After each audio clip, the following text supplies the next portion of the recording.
एक बार की बात है, भारत के एक छोटे से गांव में, जहां हरियाली और खुशहाली का राज था। यह गांव पहाड़ियों और हरे भरे खेतों से घिरा हुआ था। गांव के लोग सादगी और प्रेम से जीवन जीते थे। यह 1960 का दशक था, जब टेक्नोलॉजी का जमाना नहीं आया था और लोग प्रकृति के साथ तालमेल बिठाकर जीते थे। गांव का नाम था सुखपुर। यहाँ के लोग मेहनती और एक दूसरे के सहयोगी थे। गांव के बीचों बीच एक बड़ा सा पीपल का पेड़ था, जहां हर शाम गांव वाले इकट्ठा होते थे। यह पेड़ गांव की खुशियों का केंद्र था। गांव के मुखिया थे पंडित जी, जो बहुत ही बुद्धिमान और दयालु थे। वे हर समस्या का समाधान शांति और बातचीत से निकालते थे।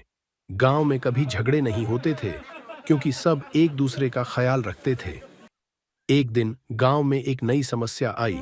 बारिश न होने के कारण खेत सूखने लगे थे।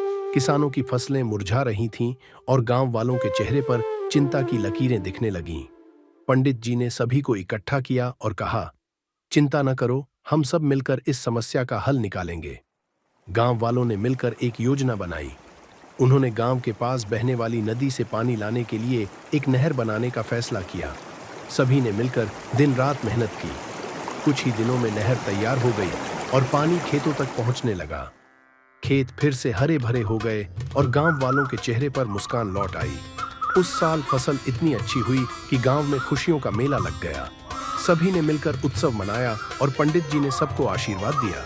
यह थी कहानी सुखपुर गांव की, जहां लोगों ने मिलकर हर मुश्किल का सामना किया और खुशहाली को वापस लाया। यह गांव आज भी उस पीपल के पेड़ के नीचे बैठकर कहानियां सुनाता है और प्रकृति के साथ जीवन जीने का संदेश देता है।